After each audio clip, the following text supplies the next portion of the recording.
All right, so hey guys, you guys, I'm going to give you guys my European Super League, my reaction. Okay, now I understand some of you guys are probably wondering why haven't you made this earlier. Like I said, the last couple of days I've been fairly busy. This whole period of April has been really busy for me. I haven't been able to uh, upload as much as I would like to. However, I am still making time, and for you guys, I will be making my European Super League reaction. Okay. Now, I want to explain what this is, right? Because I understand this is a very complicated thing and probably one video will not do justice, And like I said, we're probably going to have to do more developments. There will probably be more developments to this. I probably have to make future videos about this. And, you know, at the same time, though, we still need to discuss about it. And I'm going to try my best to make this as concise as I can within about a 10 to 20 minute video, so you guys can expect that.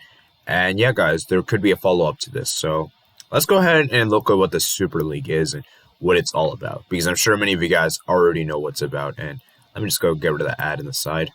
Okay.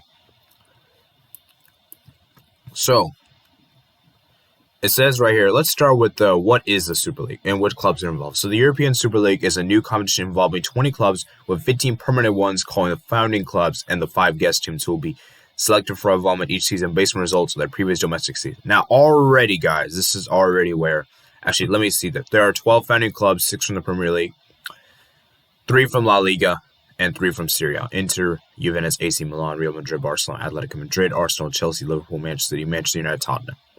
Now, already, there is some concern there. I have some concern, okay? And I'm going to try to look at this from both I'm going to try to look at this from an objective point of view and also offer my personal opinion as well. I don't particularly think it's fair that only 15 clubs will be guaranteed, whereas other 5 teams, they're not guaranteed. I don't think that's fair. I think everyone should fight for their place. You should do well. The reason why we love the Champions League so much is that because it allows teams to perform well above expectations. For example, we had the likes of Ajax doing so well, Porto, Lyon, Monaco, Roma, Now, these teams can still get in there. It's not impossible. However, it is now making things more difficult. And you can see right here, guys, that the 12 teams, regardless of how they perform in their own domestic leagues or regardless of how they perform in this European Super League, they're guaranteed to always be there, which is very, very problematic because let's be real, guys. With no disrespect, some of these teams are going to get battered every week. I mean, Arsenal, I don't really expect Arsenal to really be consistently fighting for the they'll probably finish either close to last or last. Maybe the same could apply for Tottenham as well. So I don't think it's particularly fair on that part of that teams consistently finish low are still competing in this and that they compete every single year and that if you compete, I just don't particularly think it's fair. And the Super League official statement, however, they detailed that 3 other clubs are set to be included in the group of the founders. The clubs will be announced in a due course. So that's interesting. So we're going to get 3 more teams will be added soon. It is believed that Paris Saint-Germain, Bayern Munich, and Borussia Dortmund have been approached, though Bayern Munich and Borussia Dortmund have already rejected the invitation to join. So I give props to them for not joining this, the Bundesliga teams. The 15 permanent clubs would be immune to relegation, therefore guaranteed spots in the Super League permanently. Yeah, I don't think that's good, in my opinion. The European Super League press release said that the formation of the Super League comes at a time when the global pandemic has accelerated the instability in the existing European football economic model. That is somewhat true. I do think that's a fair point. Like I said, I do think that pandemic has definitely made things more tricky. And financially, it's not as easy as it once was, so I can understand that point. Further, for a number of years, the founding clubs have had the objective of improving the quality and intensity of existing European competitions throughout each season and creating a format for top clubs and players to compete on a regular basis. Yeah, that is true. I understand that. That's a very true point that we do want to see the David take on the David. We want to see Bayern Munich go against Manchester City. I think many of us would rather see Bayern Munich versus Manchester City than Bayern Munich versus, let's say Weska, for example. I know that's not going to happen, but let's just say for argument's sake, a Bayern Munich versus, let's say, Paderborn, So, By bringing together the best clubs and the best players in the world, the Super League would deliver excitement and drama never been seen before in football.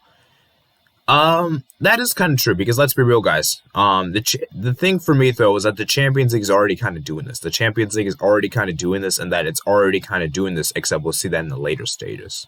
Okay. So, yeah, when will this European Super League be introduced? The European Super League press statement said that it plans on introducing a new competition as soon as practicable. Wow. This would suggest the competition could have its inaugural season begin as early as this August, though negotiations surrounding the tournament are still ongoing. What is the European Super League format? The European Super League format is similar to the Champions League in that it's a knockout tournament featuring Europe's most elite clubs. The competition is set to involve 2 groups of 10 teams competing in home and away matches played a week, and at the end of the first round, the first 3 who finish in each group will automatically qualify for the quarterfinals. Okay? 4th and 5th place team will then face each other off in a playoff match for the 2 remaining place in the quarterfinals. Quarterfinals and semifinals will be played on a home and away basis, with the final being played in a single-leg fixture at a neutral stadium in May. The clubs who made the 15 permanent clubs, however, will be immune to elimination from the competition, even if their performance is consistently poor. That's what I said earlier, man. That's what I think is a huge problem, is that if your performances are so poor, you don't deserve to be in this, okay? Now, it is interesting that they're still doing the same thing. It's very similar to the UEFA Champions League in that we do have that. The problem, though, for me is that you look at how many fixtures that is, right? 10 teams. I mean, that's like around, like, at the current UEFA Champions League, I think we have like 6 group stage matches. You got 2 round of 16 matches, 2 quarterfinal matches, 2 semifinals. So that's already going to be 6 there. And then you have a final. That's 13 games. Whereas in this format, if you do the math, 9 times 2 is going to be 18. You could have 18 matches, okay? And then basically you have the quarterfinals, which is going to basically be 20, semis 22, and then final 23. That's already 10 more games than the original Champions League format. We've already seen how teams are really struggling this year, and they're struggling this year. You look at Liverpool, Real Madrid, how many injuries they've had to deal with this season. That it's just been absurd, and it's already been so difficult with how the pandemic has made it things where the schedule's been very, very tight and very condensed, that we hadn't had many. A lot of teams had played 2 games a week, which is really a lot for them. So, you know. Okay, how will this impact the Premier League, La Liga, and Serie A? At this point, the Super League is stated that each its fixtures will take place in midweek. This law traditionally saved for European fixtures. Domestic games are played at the weekend. The vision of the Super League will be played concurrently with the domestic competitions like Premier League, as the Champions League has been played. But there are concerns that top clubs will virtually less motive to do well in the respective leagues due to the permanency of the participation in Super League. That is an interesting point, because let's be real, guys. What is the point for the domestic league for these teams then, right? Because they're going to already be in this competition. So the only motive they would have in the domestic leagues is to battle to win it, and especially with more financial power coming into this, they would have an incredible advantage, and that it would make it very, very difficult for the other teams, the smaller teams like, let's say Alaves, West Eibar, and then we got Burnley, let's say Sheffield United, West Brom, and then you got Serie A, you got, let's see who else, Cagliari, Crotona, Benevento, these kind of teams. It's going to be difficult for them to ever come in the contest to ever win this. You know what I'm saying? And I just think that for me, it'd be such a huge advantage for those teams because they would financially have so much power. They can have an incredible squad, and that they could probably just play their B team in the weekend and still get away with it, by the best players. And we know how there's no financial fair play anymore. So I don't think it would be fair for them to compete in the domestic leagues. I really don't think it would be fair, So there's that. The nature of the domestic leagues to breed competition for a Champions League spot, but the Super League, this becomes irrelevant. Yeah, that's true. There's no point now. The final clubs will be guaranteed, a matter yet to be defined. The certainty of the taking part in the richest and arguably most prestigious competition, regardless of the results obtained in the field of the domestic leagues, this would inevitably be opposed by the other clubs. Yeah, like I said, I really think that it would be very unfair, So what has the response to the Super League been?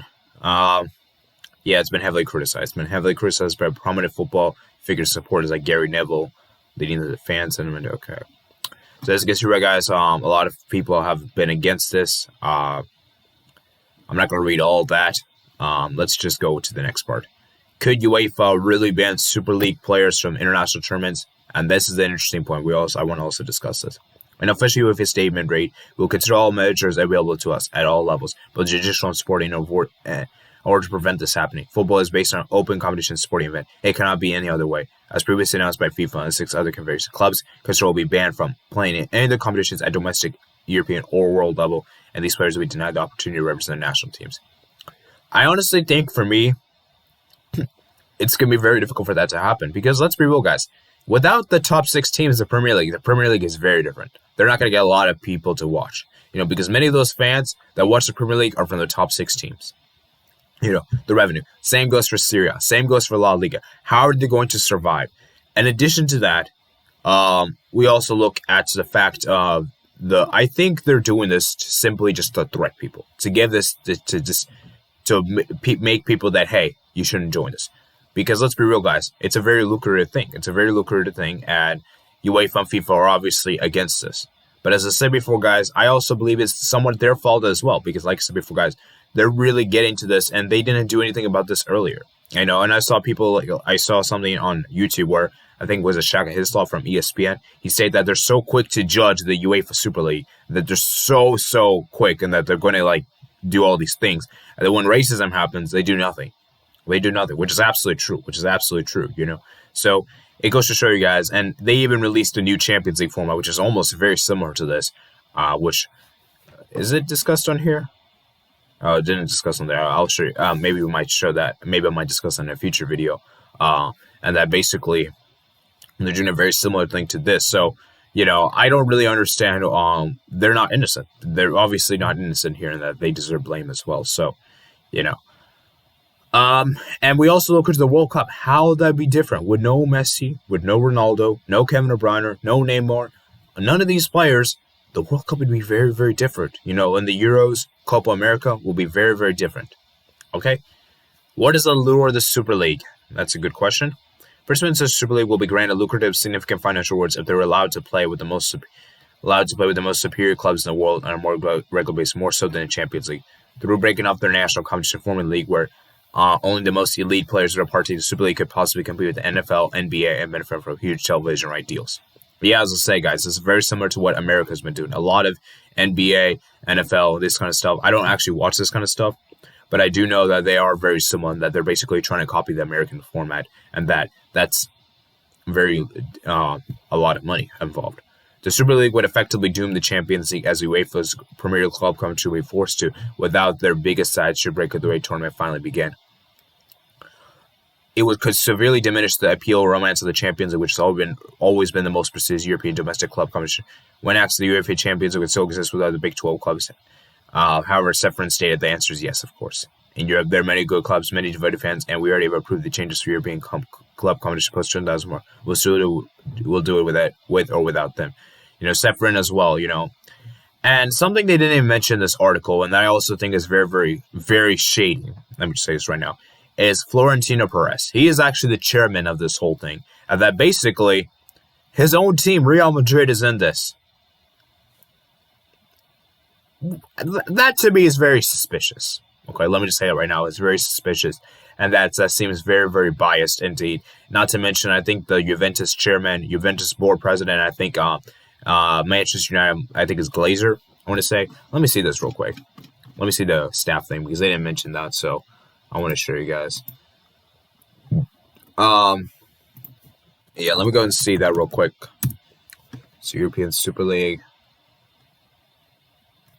Yeah, there's already a Wikipedia page about this. Let's see.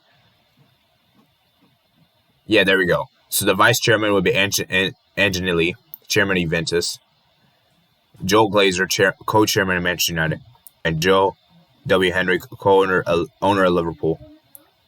And Stan Kroenke, owner of Arsenal. So I honestly feel like this is not very, very equitable, and I don't think it's really fair. And that let's be real, guys. Let's be real. If this does happen, which I still don't think it will happen, just because I don't think the top 5 leagues will be able to survive. Those leagues will be able to survive without the Super League participants. I will still watch the Super League. I'll still watch it. I probably won't be as passionate as I once was, but I'll still watch it, and I probably will make changes. And let's say before, guys, I mean, if the Europeans, let's be real, guys, let's be real. Many of us are still going to watch the Super League, regardless of what we're saying right now, simply because that's the only option available. Because the Champions League will be very, very different, and that the Champions League wouldn't be as exciting. We'll probably see a West Ham versus Sevilla final. Would anyone really be interested in that compared to this? So as well as, let's look at this from this perspective, guys. The Super League, okay. Actually, I think I was going to say something. Yeah, the Super League, it would take place in August, so that's pretty much it for today, guys. Like I said before, guys, there's a lot of things I could go on about. We can go hours and hours in depth into this. But at the end of the day, guys, I am against this. If you couldn't clearly tell, I think this is not very, very good. But as I said before, guys, I'm not going to boycott it. If we're going to have to deal with it, we're going to have to deal with it, So I hope you guys, remember to comment, subscribe, check out my description below for my Twitter, Discord, in my email. And I'll see you guys later. Peace out.